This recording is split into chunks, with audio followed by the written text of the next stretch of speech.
Власне, коли Ігор Анатолійович став міським головою, ми поставили собі спільне завдання, що одне з самих серйозних по дорожньому будівництву наших завдань спільних – це вулиця Зимнівська.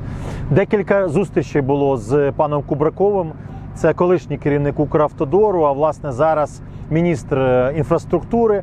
І власне в Києві ми домовилися, була згода з його боку, ми давно вже плідно співпрацюємо, що понад 40 мільйонів гривень буде виділено на будівництво власне нового асфальтного покриття Зимнівської вулиці. Плюс я хочу теж сказати, що зараз я працюю з Ігорем Анатолійовичем за тим, щоб з державного бюджету було профінансовано також доріжки від повороту біля Укрпетролю і до повороту на Шистівську, власне, об'їзну. Ще рішення немає, бо ціна питань додатково ще 7 мільйонів гривень, але я думаю, що це буде. Власне, коли буде зроблена Зимнівська, ми будемо мати історію, коли всі виїзди з Володимира фактично вже зроблені. На Луцьк нова дорога, на Ковель, Турійськ, Любомель до Верби нова дорога, до Устилуга нова дорога і до Нововолинська нова дорога.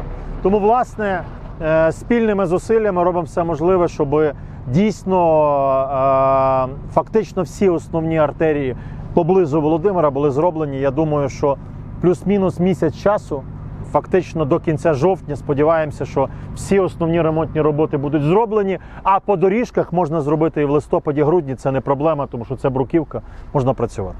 Дійсно приємна новина, що 1 жовтня розпочалися роботи по ремонту Зимнівської нашої вулиці. Ми на це чекали вже декілька місяців. Хочу повідомити, що проєктно-кошторисна документація виготовлялася за кошти місцевого бюджету, в чому ми переконали депутатів. І радує те, що дійсно сьогодні основні під'їзні шляхи до міста Володимира-Волинського будуть в якісному стані. Це підвищує інвестиційну спроможність нашої громади, але сьогодні інвестор все-таки дивиться на забезпечення якісним дорожнім покриттям, на забезпечення мережами. І ми сьогодні дуже всі радіємо. Жителі не вірили в це, що цього року це відбудеться, але дійсно сьогодні є сприяння народного. В цьому році плануємо так зробити посилення автомобільної дороги з ЧПС і дати вирівнюючий шар 10 см асфальтобетону. А далі, як погода нам буде дозволяти, якщо дозволить погода, безумовно, і верхній шар вийдемо на освітлення, будемо робити все, що можливо, але давайте реально дивитися на речі, жовтий місяць. Так.